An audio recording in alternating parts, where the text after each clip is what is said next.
Hello, good morning friends. Today we discuss about the phasor diagram and voltage regulation of transformer. First of all we discuss when the practical transformer on no load means when we connect not any type load at the secondary without load.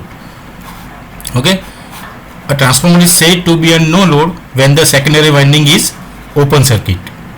The secondary current is I2 is equal to 0.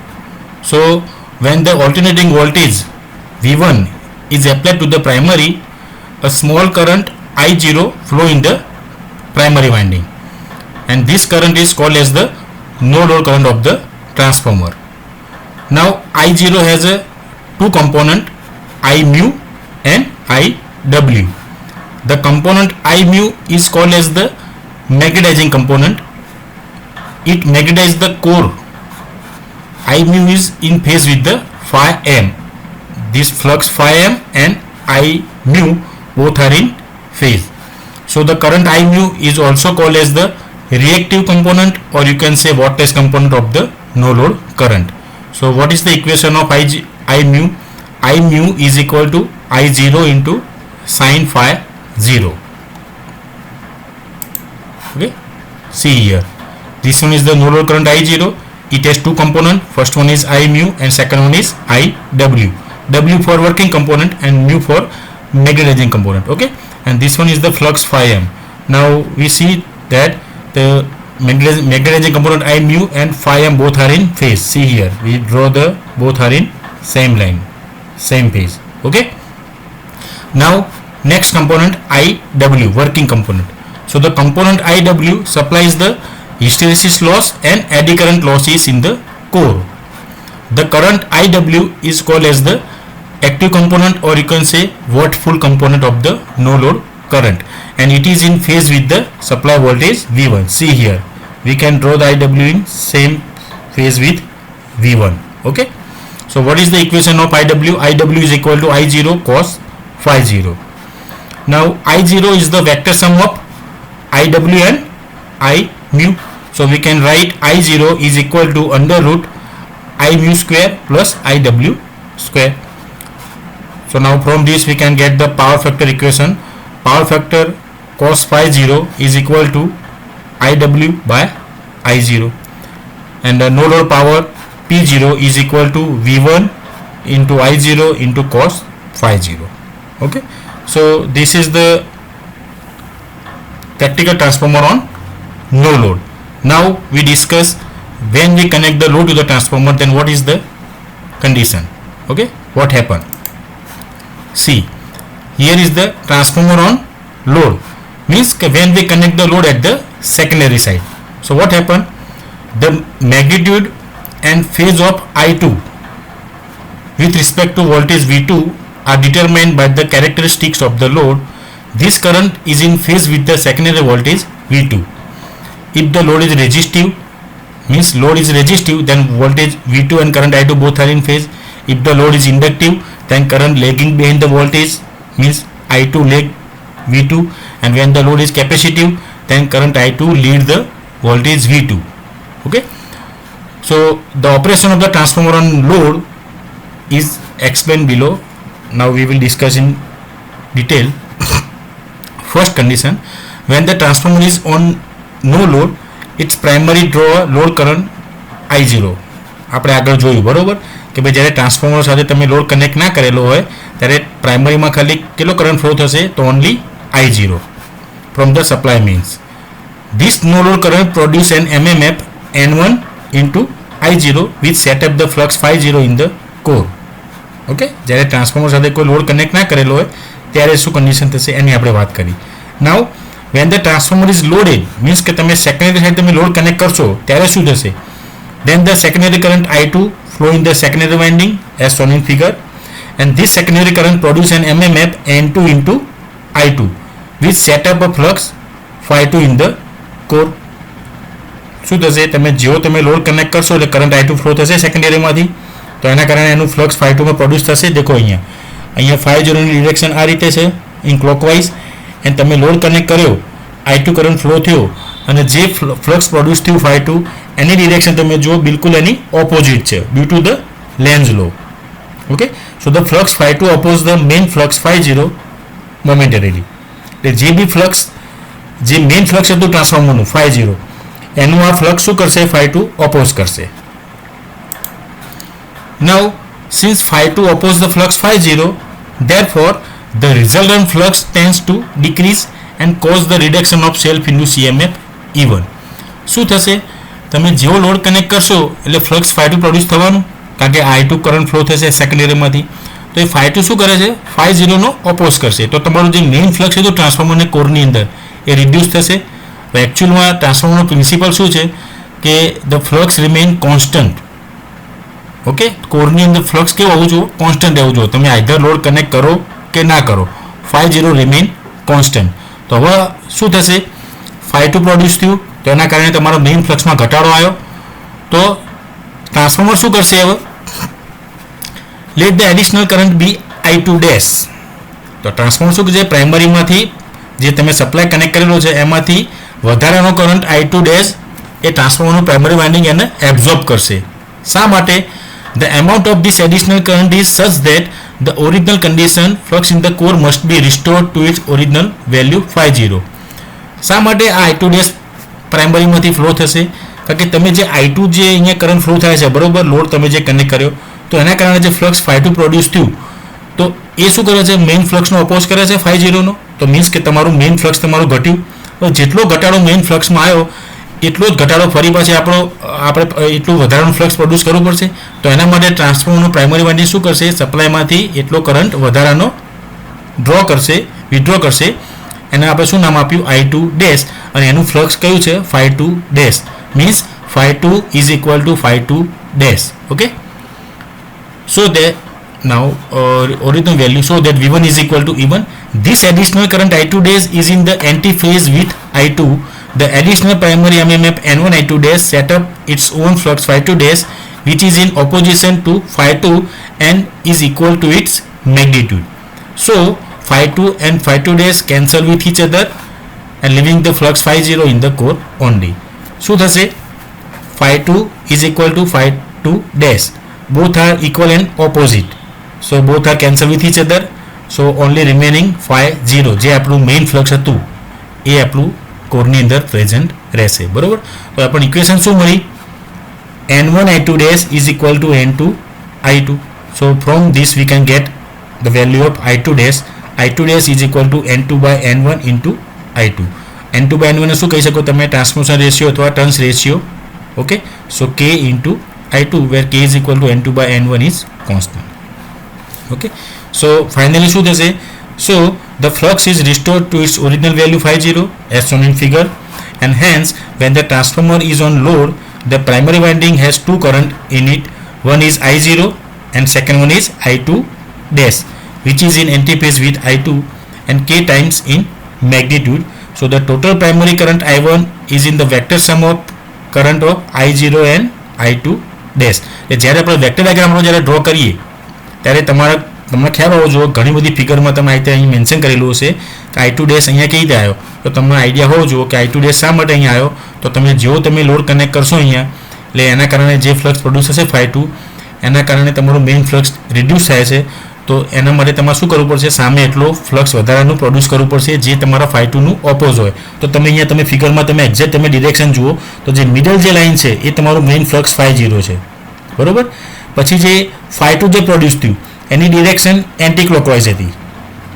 બરોબર, અને આપણે જે વધારાનો current જે પ્રાઇમરીમાંથી જે draw થશે અને જે ફ્લક્સ પ્રોડ્યુસ થશે phi2 ડેશ એની ડિરેક્શન phi2 ડેશ અને phi2 બોથ આર ઓપોઝિટ. સો બંને એકબીજાને કેન્સલ કરી દેશે તો બાકી શું રહેશે? ખાલી આપણું main flux phi0. Okay, this is the main fundamental of the transformer. When we connect the load to the transformer, then what happens? શા માટે અહીંયા I2 ડેશ આપણે મેન્શન કરીએ છીએ. બરોબર, અને અહીંયા જે કરંટ જે ફ્લો થશે એને આપણે શું નામ આપીશું? I1, and I1 is a vector sum of I0 plus I2 dash. બંને કરંટનો વેક્ટર સમેશન છે I1.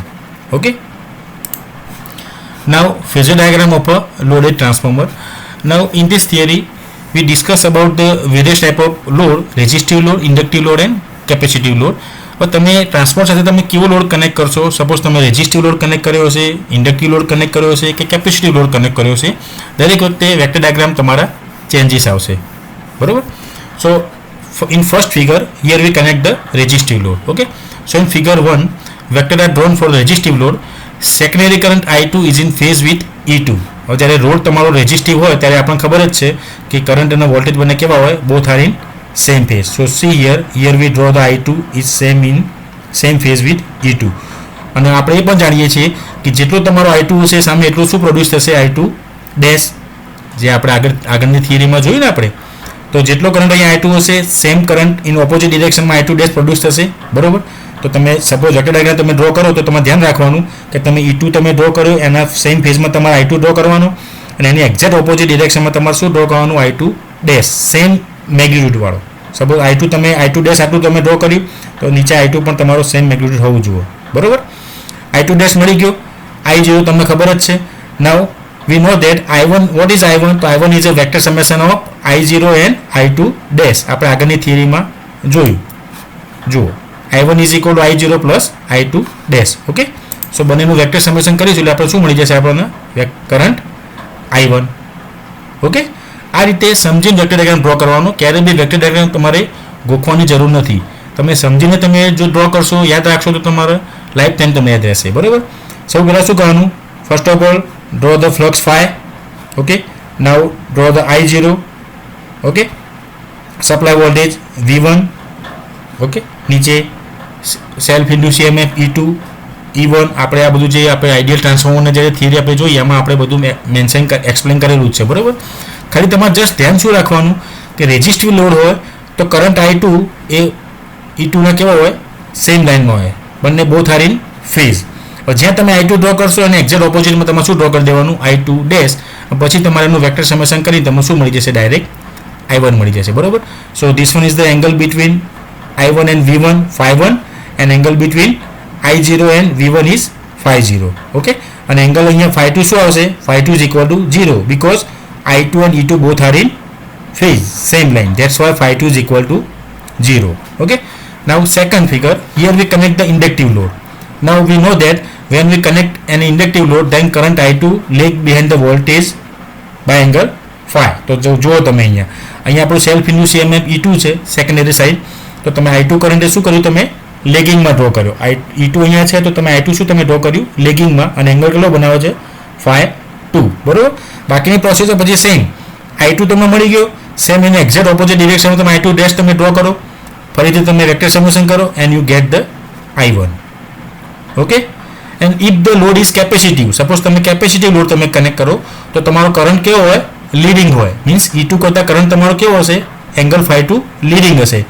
તો અહીંયા તમારે કરંટ કેવો બતાવવાનો, લીડિંગ બતાવવાનો. સેમ એની ઓપોઝિટ ડિરેક્શનમાં તમે I2 ડેશ ડ્રો કરો, ફરી પછી તમે I0 અને I2 નું તમે વેક્ટર સમેશન કરો અને તમને શું મળી જશે, I1, બરોબર. આ જસ્ટ ખાલી એક બેઝિક ફંડામેન્ટલ છે કે તમે જ્યારે રેઝિસ્ટિવ લોડ કનેક્ટ કરો ત્યારે શું થાય, ઇન્ડક્ટિવ લોડ કનેક્ટ કરો ત્યારે શું થશે, અને કેપેસિટિવ લોડ કનેક્ટ કરો ત્યારે શું થશે. એક્ઝામમાં સપોઝ ક્વેશ્ચન પૂછાય કે draw the phasor diagram of loaded transformer, તો તમારે આ જસ્ટ ખાલી એનું બેઝિક છે. એકચ્યુઅલમાં તમારે ડાયાગ્રામ તમે આપણે આના પછીની નેક્સ્ટ થિયરીમાં આપણે એક્સપ્લેન કરીશું કે એકચ્યુઅલમાં તમારે જે એક્ઝામમાં સપોઝ ક્વેશ્ચન પૂછાય તો તમારે એ વેક્ટર ડાયાગ્રામ ડ્રો કરવાના, બરોબર. આ જસ્ટ બેઝિક ફંડામેન્ટલ છે, clear. Okay, next now we discuss about an actual transformer. તો જુઓ આપણે અત્યાર સુધી ફિગરમાં તમે ખાલી શું ડ્રો કરતા હતા, અહીંયા ખાલી જસ્ટ કરંટ I1 બતાવતા હતા, અહીંયા supply voltage V1, number of turns N1, N2, E2, V2. Okay, પણ એકચ્યુઅલમાં શું હોય છે, કોઈ બી ટ્રાન્સફોર્મર હોય એનું પ્રાઇમરી વાઇન્ડિંગ અને સેકન્ડરી વાઇન્ડિંગ બંને શેનું બનેલું હોય, આપણે જાણીએ છીએ કોપરનું, બરોબર. તો કોઈ બી વાઇન્ડિંગ હોય એનું પોતાનું રેઝિસ્ટન્સ હોય, મીન્સ R1, અને એનો reactance X1. Okay, same to same at the secondary side R2 and X2, બરોબર. આ બધા જ કમ્પોનન્ટ આપણે ધ્યાનમાં રાખવા પડશે, ત્યારે આપણે શું ડ્રો કરી શકીશું, આપણે એકચ્યુઅલ ટ્રાન્સફોર્મરના vector diagram. Okay, so actual transformer is one which have both core loss as well as copper loss. Practical transformer હોય એકચ્યુઅલ ટ્રાન્સફોર્મર, એમાં શું હોય, કોર લોસ પણ થતો હોય અને કોપર લોસ બી થતો હોય. So it has primary and secondary winding resistance R1 and R2, primary resistance R1, secondary resistance R2, and leakage reactance X1 and X2, બરોબર. તો એના પરથી આપણને શું મળી જશે, ઇમ્પિડન્સની ઇક્વેશન મળી જશે. Impedance Z1 is equal to √ R1 નો square plus x1 square. Okay, same as z2 is equal to r2 no square plus x2 no square. Now see here, what is the voltage equation of V1? So V1 is equal to E1 plus I1 into Z1. Suppose અહીંયા આપણે 230 volt આપણે આપ્યા, બરોબર, પ્રાઇમરીમાં. તો E1 કેટલા હશે? જે self induce EMF જે પ્રોડ્યુસ થશે પ્રાઇમરી વાઇન્ડિંગનું, એ કેટલું હશે? 230 હશે? ના, કેટલું હશે? 230 કરતાં ઓછું હશે. કેટલું ઓછું હશે? તો અહીંયા વાઇન્ડિંગમાં જે વોલ્ટેજ ડ્રોપ થયો એ તમે એડ કરો, એના બરાબર તમારો સપ્લાય વોલ્ટેજ V1 થઈ જશે, બરાબર. તો ઇક્વેશન શું બનશે? V1 is equal two E1 plus I1 R1 plus I1 into X1. હવે R1 X1 ને તમે શું કહી શકો? Impedance Z1. I1 તમે કોમન નીકાળો તો બાકી શું રહેશે? બ્રેકેટમાં R1 plus JX1, it is called Z1. ખબર પડી ગઈ, બરાબર. Similarly same at the secondary side. Secondary side V2 is equal to, it is the summation of E2 plus I2 into R2 plus I2 into X2. તમે I2 common નીકાળો તો બ્રેકેટમાં શું રહેશે? R2 plus JX2 is equal to Z2. તો V2 કેટલા હશે? અહીંયા suppose તમારું self induce EMF produce થયું, તમારું માની લો કે 200 વોલ્ટ. તો તમને આઉટસાઇડ જે તમારા ટર્મિનલ પર તમને પૂરેપૂરા 200 વોલ્ટ મળશે? ના, કેટલા મળશે? 200 કરતાં થોડા ઓછા મળશે. સપોઝ 180 મળ્યા, તો બાકીના 20 વોલ્ટનું શું થયું? અહીંયા ડ્રોપ થયો ને. હવે તમારે V2 ફાઇન્ડ કરવો હોય તો તમારે શું કરવું પડે? E2 માંથી આટલો ડ્રોપ તમે માઇનસ કરો ત્યારે તમને શું મળશે? V2. તો same here V2 is equal to E2 minus I2 into Z2. Clear?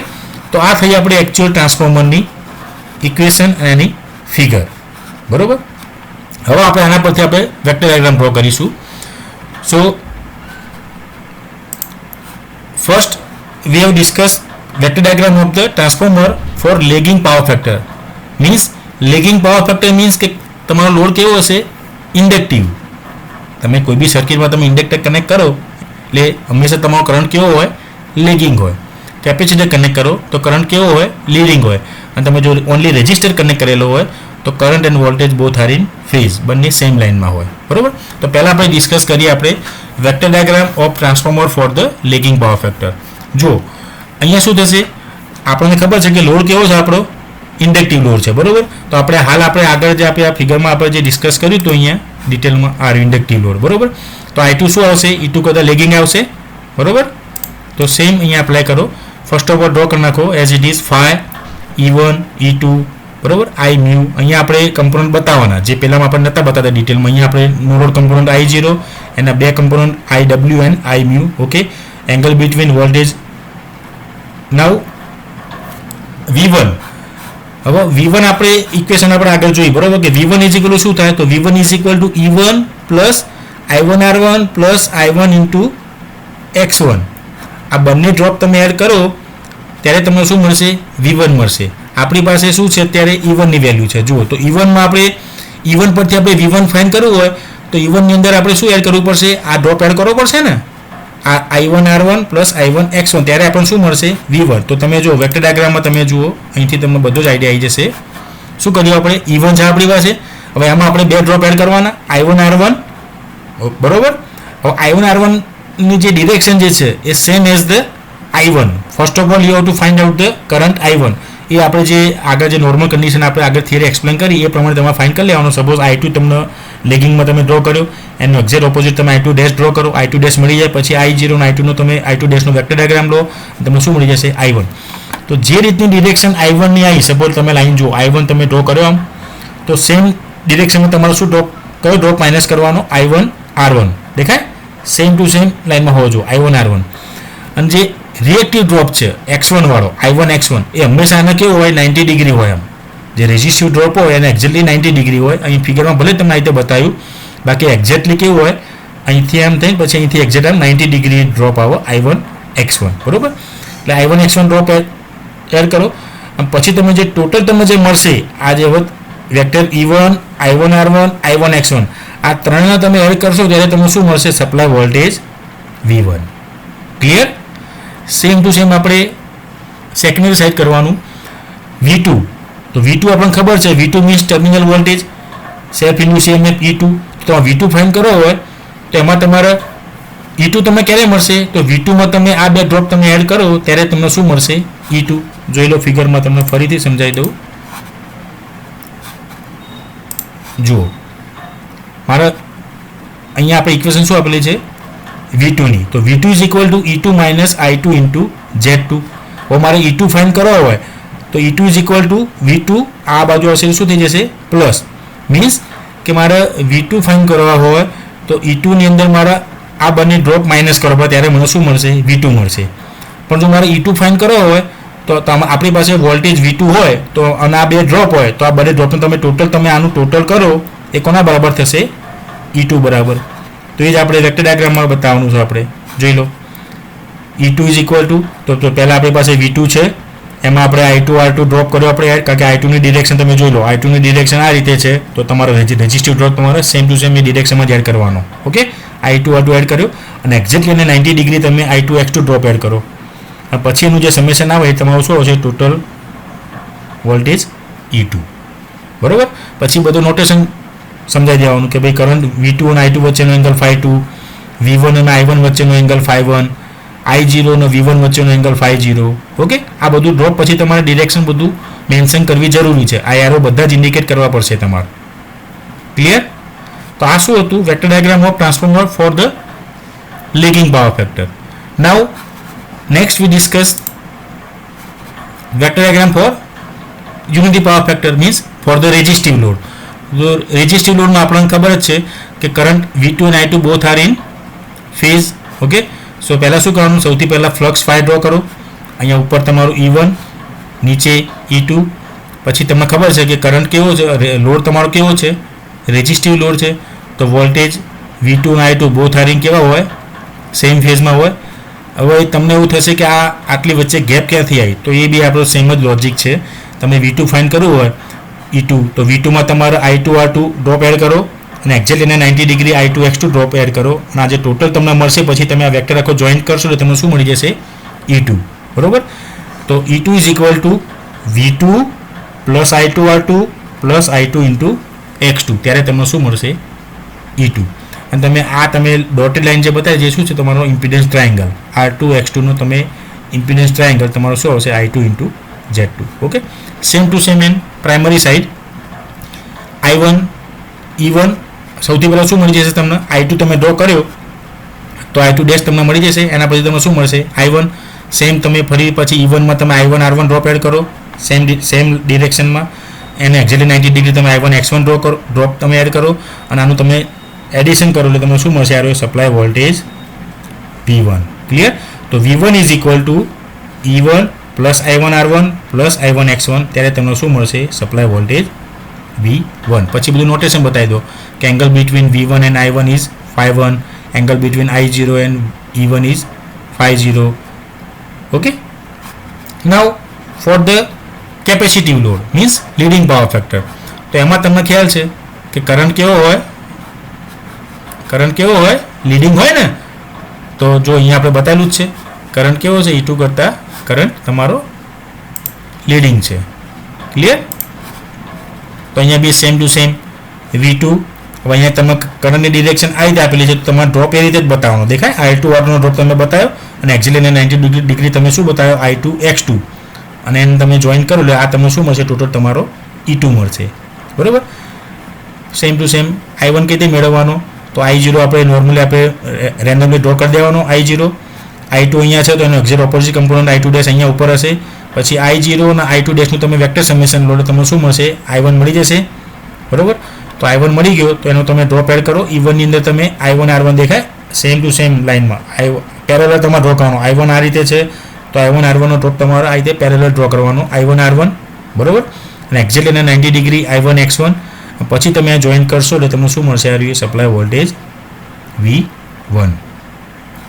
Clear? તો એક્ઝામમાં સપોઝ ક્વેશ્ચન પૂછાય કે draw the vector diagram when the transformer is on loaded condition, તો તમારે આ ડ્રો કરવાના મેન્શન કરેલું હોય કે for the resistive load, inductive load or capacitive load, તો તમારી રીતે એક્સપ્લેન કરી દેવાનું. બરાબર. નેક્સ્ટ થિયરી છે voltage regulation. So what is voltage regulation? તો when the transformer is on no load, its open circuit secondary terminal voltage is E2, and when it is loaded it's terminal voltage change depending upon the load. હવે આપણે જાણીએ જ છીએ કે ટ્રાન્સફોર્મરનું જે secondary voltage હોય એ કોના પર ડિપેન્ડ હોય? લોડ ઉપર. તમે લોડ કનેક્ટ ના કરો તો સેકન્ડરી વોલ્ટેજ કેટલા હોય? 0. તમે જેવો તમે લોડ કનેક્ટ કરશો એટલે તમારા વોલ્ટેજ તમારા એપિયર થશે લોડની એક્રોસમાં, બરોબર. So the change in terminal voltage is due to the internal resistance and leakage reactance. So the algebraic difference between the no load and full load terminal voltage is measured in terms of voltage regulation. Means કે તમે suppose કોઈ transformer છે, બરોબર, એમાં તમે પહેલાં તમે શું કરો છો? પ્રાઇમરી સાઇડ તમે સપ્લાય કનેક્ટ કરેલો જ છે, સેકન્ડરી તમારું ઓપન છે, મીન્સ તમે લોડ કનેક્ટ કરેલો નથી નો લોડ કન્ડિશનમાં. તો એ વખતે તમે વોલ્ટેજ મેઝર કરો સેકન્ડરીની એક્રોસમાં અને તમે પછી ફૂલ લોડ કનેક્ટ કરો પછી તમે જે વોલ્ટેજ મેઝર કરો તો એ બંને વચ્ચેનો જે ડિફરન્સ છે, બરોબર, algebraic difference between no load and full load condition, that is called the voltage regulation. Okay, so what is the definition? Whenever transformer is loaded, its secondary voltage V2 change with the increased load if the supplied primary voltage V1 is held constant. So the change in secondary terminal voltage from no load to full load expressed as the percentage of no load voltage is known as the voltage regulation of a transformer. Okay, so અહીંયા આપણે E2 શું છે? તો no load secondary terminal voltage, means કે તમે જ્યારે load connect નથી કર્યો ત્યારે તમારા ટર્મિનલ વોલ્ટેજ કેટલા છે? E2. And what is V2?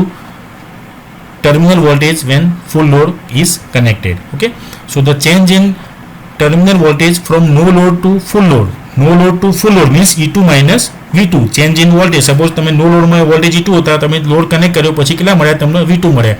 So the change in terminal voltage from no load to full load કેટલો થશે? E2 minus V2. અને એનું આપણે કોની સાપેક્ષમાં? તો નો લોડ વોલ્ટેજની સાપેક્ષમાં તમે એનું પર્સન્ટેજ લેશો, that is called voltage regulation. So the change is divided by E2, then the regulation is known as regulation down. તમે જો નો લોડની સાપેક્ષમાં તમે પર્સન્ટેજ લેશો તો એને શું કહેવાય? Percentage regulation down, means E2 minus V2 by E2 ગુણ્યા 100. તો આ શું થયું? પર્સન્ટેજ રેગ્યુલેશન થયું. પણ કઈ કન્ડિશનમાં? ડાઉન કન્ડિશનમાં. અને તમે જ્યારે ડિવાઇડેડ બાય તમે ફૂલ લોડ કન્ડિશન લો, મીન્સ V2 લો, ત્યારે શું થયું? પર્સન્ટેજ રેગ્યુલેશન અપ. જુઓ, the change in E2 minus V2 is divided by V2, then the regulation is known as the up regulation. Means percentage regulation up is equal to E2 minus V2 by V2. Okay, so the regulation of the transformer should by minimum for the better performance of transformer. હવે આપણે બધા જાણીએ છીએ કે generally આપણે એવું વાત કરીએ કે એફિશિયન્સી, તો મોટરની એફિશિયન્સી વધારે હોય તો સારું કે ઓછી હોય તો સારું? તો આપણો આન્સર શું હોય? વધારે હોય તો સારું. એ જ રીતે ટ્રાન્સફોર્મરની એફિશિયન્સી વધારે હોય તો સારું કે ઓછી હોય તો સારું? તો આન્સર ઇઝ વધારે હોય તો સારું. પણ in voltage regulation, suppose if any question is asked to you કે what is the maximum value of the voltage regulation, અથવા એવું તમને પૂછવામાં આવે કે ટ્રાન્સફોર્મરનું વોલ્ટેજ રેગ્યુલેશન વધારે હોય તો સારું કે ઓછું હોય તો સારું? તો તમારો આન્સર શું હોવો જોઈએ? કે વોલ્ટેજ રેગ્યુલેશન બને એટલું ઓછું હોય એટલું તમારા માટે સારું, બરોબર. કારણ કે તમે જાણો છો કે વોલ્ટેજ રેગ્યુલેશન શું છે? It is a difference between no load to full load condition, બરોબર. વોલ્ટેજ રેગ્યુલેશનની આઈડિયલ વેલ્યુ કેટલી? તો 0 હોય. ઇટ મીન્સ કે તમારું વોલ્ટેજનું રેગ્યુલેશન કેવું છે? સૌથી સારું છે, બેટર છે. જેમ જેમ રેગ્યુલેશન વધતું જશે, મીન્સ 10%, 20%, 30%, 40%, 50%, એમ તમારું પરફોર્મન્સ તમારું પુઅર થાય, બરોબર. એટલે the regulation of the transformer should be minimum for the better performance of transformer. Voltage regulation તમારું કેવું હોવું જોઈએ? બને એટલું ઓછું હોય એટલું સારું. ક્લિયર? આઈ હોપ કે તમને આની અંદર વધારે બને એટલો આઈડિયા આવી ગયો હશે. ફેઝર ડાયાગ્રામ કેવી રીતે ડ્રો કરવાના, બરોબર, સમજીને ડ્રો કરવાના. તમે ગોખીને તૈયાર કરશો તો તમને ક્યારેય બી યાદ નહીં રહે. ઓકે, સો મેં તમને જે રીતે સમજાવ્યું એ રીતે તમે સમજીને તમે ડ્રો કરશો, then you will remember for the long time. Okay, thank you.